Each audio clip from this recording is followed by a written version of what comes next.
traditional custodians of the land or the Wurundjeri people are known as past and present. I'm an independent and I'm running on a climate emergency platform. I ran for the seat of Northwood in the last state election as an independent for the Save the Planet Party, which is unregistered.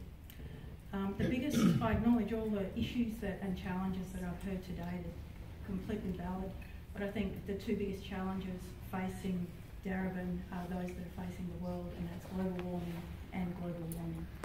And we need to throw everything we can at this problem, because CSIRO numbers alone say by 2060, as early as 2060, we're heading for an average 4-degree temperature rise.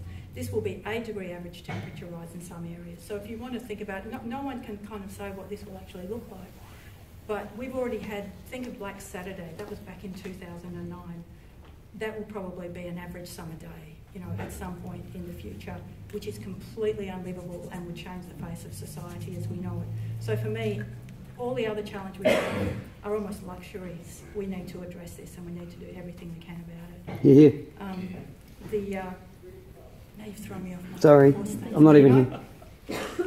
So, but why would I spruik the climate emergency at a local government meeting when all the big levers sit with state and federal governments? The thing is, the federal government isn't leading, and local government is nimble and quick and has community and can do a lot very quickly, and we have so much that we can do very quickly. 80% of the Darebin community's emissions comes from stationary energy. We can be producing all that energy and we can be doing it very quickly. We can be making money while we're doing it. There's the new reposit systems that are coming out that enable us to sell energy back to the grid at peak demand. These could be community owned, there are so many things we could do here.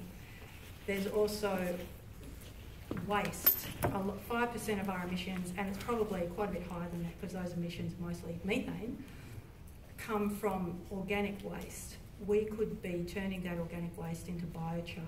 We'd be getting a soil conditioner bioproduct and even biofuel as a bioproduct, and we'd be locking all of that carbon in a very stable form for thousands of years.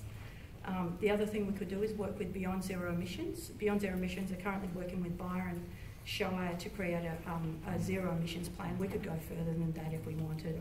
There's probably the potential we could work with Yarra and Moreland and others to do that, and we could really lead the country. The federal government and the state government will be dragged. They cannot lead, they will not lead, they will have to be dragged kicking and screaming. There's so many other things to do. There's things to do with resilience, there's things to do with greening, there's things to do with water sensitive development, there's precinct redevelopment, but I just want to finish with some words from a climate campaigner, Philip Sutton, who recently said, the climate movement is in they're in soft denial about what's really required. They're in denial about the trajectory that we are currently on and the lives that we will be leading in the future if we don't do something dramatic. But they're also completely... Bryony? Oh, okay. Thank you very much. Love that.